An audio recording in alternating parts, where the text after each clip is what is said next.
The city, which flourished at the falls of the Beaver River, is associated with Frank Lloyd Wright by students of architecture and Joe Namath by football fans.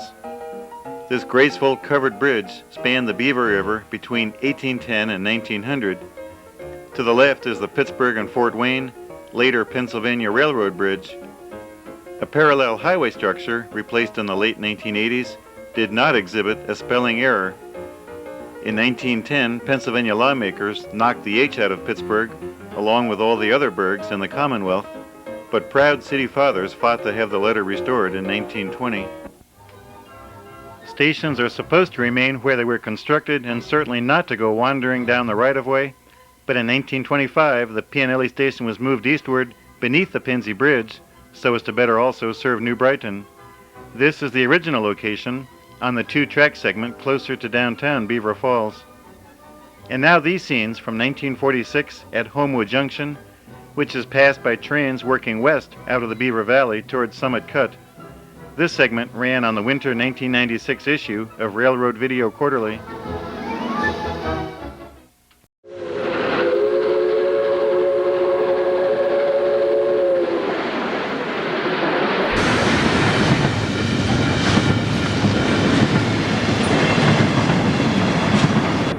The village is located next to the Beaver Valley interchange, just west of the Turnpike Bridge over the river. An historical marker informs us as to name origins and railroad significance. The Valley Inn has long since seen its day, as the trains still roll by. C.P. Wood is 34 miles west of Penn Station in downtown Pittsburgh. This westbound represents the Big Three of Eastern railroading.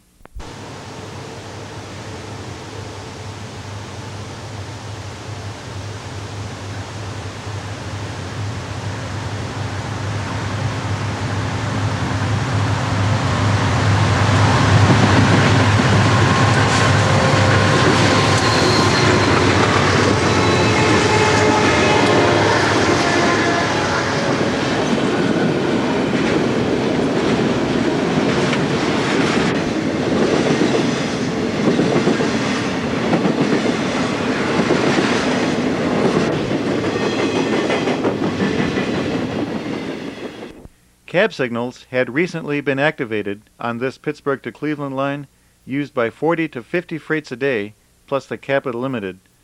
The tower, we will shortly see, is long gone. The one-time Newcastle branch is now the infrequently used Coppell Secondary. A warning sign is well placed. The 1925 vintage rails overlook an icy waterfall. Dynamic brakes whine as an eastbound descends toward Beaver Falls, 4.5 miles away.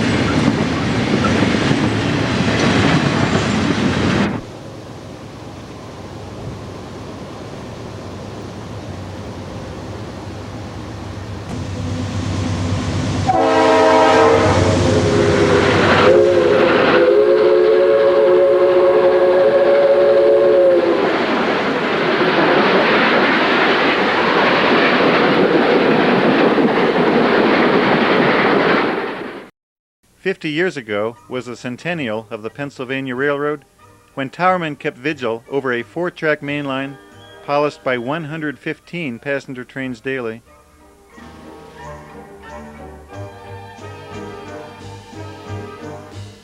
A run from Cleveland passes a healthier-looking Valley Inn, whose guests felt the rumble of the overnighters, the Broadway, the Red Arrow, the Akronite, and dozens more. Most of the traffic on the Newcastle branch consisted of commuter trains. This is a through run from Erie, complete with head-end mail and express cars. Our next view from the Signal Bridge shows how these trains snaked over all 4 mainline tracks. This represented a lot of levers that needed to be swung.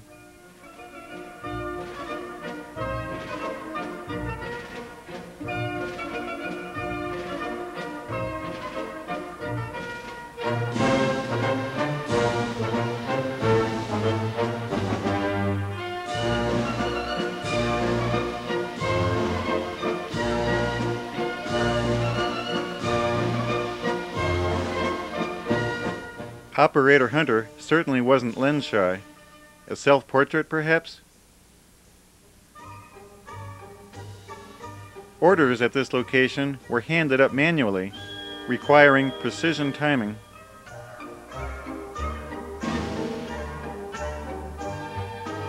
Got 'em.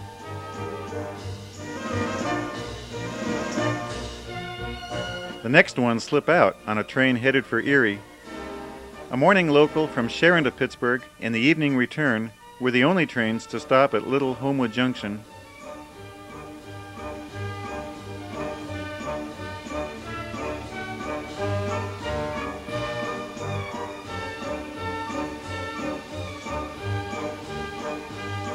Most of the heavy freight traffic operated via the low-grade line through Baird. The short freight heads up the branch.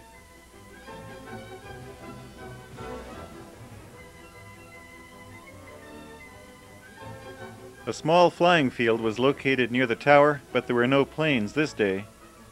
The relief operator comes on duty. 3 miles west, at milepost 37, is Summit Cut. An eastbound works through the cut, followed by a westbound of mostly mail and express cars.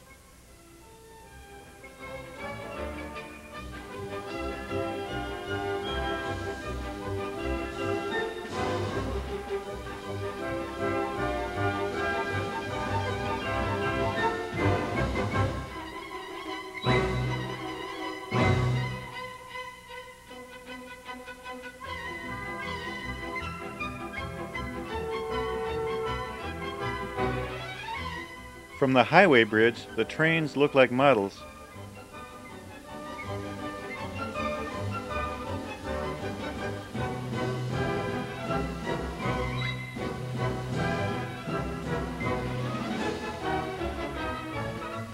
Double-headed K4s bring 12 cars west. Times have sure changed, yet this is still an interesting photo spot.